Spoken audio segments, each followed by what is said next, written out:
Welcome to Global Conversations. I'm Amanda Coletta. Today I'm joined by Professor Stephen Toope, the new director of the Munk School of Global Affairs at the University of Toronto. Professor Toope, thank you for joining me. Thanks, Amanda. So you have a laundry list of achievements. Dean of a law school, president of a university, president of a quite prestigious foundation. Why the Munk School? Well, I think the Munk School is beautifully positioned to really be the leading voice for Canada outside of government in global affairs. And when I stepped down as president of UBC, I really wanted to get back into my own fields of international law, international relations, global politics. So this was a great place to come. So you are, of course, replacing Professor Janice Stein, who was the school's... Irreplaceable. You're replacing the irreplaceable Janice Stein, who was the school's first director. What advice, if any, did she have for you before you started in this position? Well, actually, I've known Janice for a long time, so we're friends. And I don't think she gave me a lot of direct advice, but I have taken some advice from observing her. And I think the piece of advice that I have taken to heart is to make sure that we never get too bureaucratic at the Munk School. Janice and the whole team here has been nimble. They've been able to seize opportunities. They've been quite entrepreneurial, and I hope that that style will be something that we can continue to pursue. So let's talk about that a little more. What would you like for the school to look like over the next decade? What does it need to do to unequivocally be the place for the study of global affairs in Canada? And then how does it go about improving its influence and reputation on the international stage so that it can compete with the Kennedy schools of the world? Well, I'll start by saying I don't want it to be like the Kennedy School, and I don't think the Munk School or Canadians should want that. Kennedy School is a great place, but I actually think one of the things that's remarkable about the Munk School is it's been very forward-thinking. I think a number of the areas that have been focused upon are sort of just over the horizon kind of areas. When it started, for example, the Citizen Lab, right, or now all of the focus on innovation policy, even the design of the MGA is really different from other programs to which you might compare it. And I think that's been a great thing. I think there's been more specificity. I think there's been more targeting in terms of the kinds of issues that we focus on. And I would hope to continue that. I don't like the idea of trying to be everything to everybody. I think the school should carve out very clear areas of excellence at a global level and pursue them assiduously. Now, having said all of that, actually one of the first things that I've done since coming to the school is launched a planning process to try to involve everyone from students right to the most senior professors, all the staff, in thinking through what the school should look like 10 years from now. So I don't want to preclude that discussion, but what I'm already hearing is that the school should focus. The school should try to be always on the edge of what the new issues are, not just producing people who could be produced at 10 or 12 other places in Canada, the US, and in England. I think the mix of interests in the private sector, in the not-for-profit sector, and in government is a really good mix for the school. So those are some of the themes, but I want to hear from people before we establish too firmly what things look like 10 years from now. And what do you think is going to be your biggest challenge moving forward? I think maintaining that sense of entrepreneurialism that I talked about earlier, which is very much a part of what you might describe as a startup, which the Munk School has been for the last few years, and yet also trying to solidify the reputation, as you mentioned. So I think positioning the school in relation to other global actors is probably the greatest challenge we have. Now let's shift gears a little bit. You've stated in the past your complete and absolute derision for Twitter, which you've described as, and I'm paraphrasing, one of the worst things that mankind has ever created. So I'm curious, how do you keep abreast of current events? What are you reading every day, and how often are you reading them? So I do want to be clear that I'm not a 19th century Luddite who doesn't believe in new technologies. My concern about Twitter is always about trying to encapsulate important ideas in such a limited space. I think it doesn't give proper voice to people who want to think seriously about issues. I do look at a lot of online sources for keeping up with global affairs. I look at lots of different websites, the New York Times, The Economist. I look at the Globe and Mail regularly, CBC. I also read newspapers. I read on planes a lot. That's one of my great quiet times, is to be able to think about things on planes. So it's a wide range of sources, and then I do have friends who follow things on Twitter, etc., and they'll forward ideas to me from that from time to time.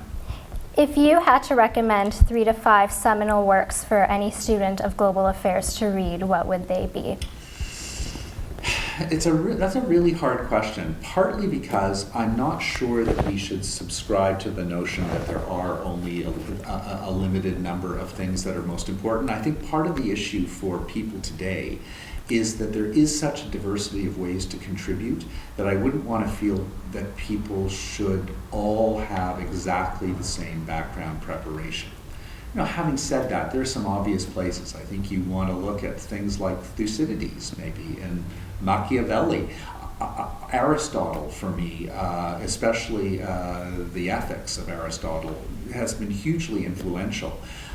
So I would say if it's going to be things that are accessible to all people, it would be some of these really basic works that just force you to think hard. And then beyond that, I would say people should be looking at the areas where they feel most passionate. What do you think will be the defining issue of our time? It's either going to be the constellation of issues around climate change that involves water, which I think for Canada is going to be a huge policy challenge, not because of our own use, but because of increasing demands from our neighbor to the south. Or it's going to be what we're seeing in relation to all of the challenges of cultural difference and religious difference, and how we manage as a global society to process that, to create opportunities for dialogue, and to resist claims of exclusivity and hegemony. To follow up on that point then, we're wondering if you could settle the debate. Huntington or Fukuyama, is this the clash of civilizations or the end of history? And my easy answer is neither. It's definitely not the end of history. Liberal triumphalism has clearly failed. It looked great for about 2 years in the early 90s. And I also don't think clash of civilizations is the correct analysis either, because I don't think that's inevitable. I think it's within our power to resist the clash of civilizations. And I think the idea that everything has to be them or us is so fundamentally misconceived that I would resist that as strongly as I would the end of history. Okay. A little bit of time ago, Open Canada put together a list of what they consider to be the top myths in international relations and foreign policy. So these range from things like the idea that aid helps or that a unified and united Europe exists. Is there anything that you would add to this list? The idea that the world will be constructed by hegemons or dual hegemons or superpowers, I think we're way beyond that. And this isn't about the decline of America or anything like that. I just think that we're in such a multivocal world where interests are so diffuse and where cultures are so different that the idea that a hegemon or even a team, China and the US, for example, is going to define the future of the world. They'll be hugely influential, but they're never going to define it. And I think that kind of hegemonic analysis is very passé. Interesting. One thing students might not know about you is that during your studies at Harvard, you had quite an illustrious theater career over there. So this is a two-parter. The first is, did you ever consider that as a career path? And the second is, what was your favorite role to play and why? In some ways, I think I did choose as a career path. I think when you go into law And then as a university professor, and certainly as a university president, I felt in many ways I was always occupying roles. Right. And so I think acting has actually been a hugely helpful background for me. It's not to say that one isn't authentic, but just in terms of, you know, speaking in front of crowds, being comfortable with media, that sort of thing, it's been very, very beneficial.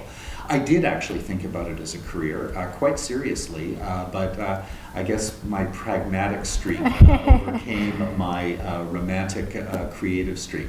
My favorite role was playing Pierre from War and Peace in a huge production that was on the main stage at Harvard, incredibly complicated with a rotating stage and a cast of thousands. Quite a number of my theater mates in that production went on to professional careers. I think it was terrible to watch because it was just overwrought and too big, but it was really fun to be in. Well, the book is about. Yeah, exactly. I'm trying to get that on stage. It was about 3.5 hours. Wow. And the last question, what advice would you give 25-year-old Stephen Toope? Well, I think I would give myself the advice that I'd still give to someone who's 25, and that is pursue your passions. I know that sounds like a cliche, but there's such pressure on people emerging from university now to be absolutely careerists and to think only about how they're going to position themselves, etc., and to try and do things that will naturally give them an entry point into a career. I actually think that's not the best way to think about your life. And that if you really commit yourself to things that you care about deeply, chances are you'll find a path. And I would really encourage people to do that. I've met a lot of people who've made other decisions and sort of chosen what seems like the safe option, and it actually doesn't always end so well. Good advice. Thanks. Thank you so much for joining us, Professor Thank you very Toope. much, Matt. This is Amanda Coletta for Global Conversations. Thanks for watching.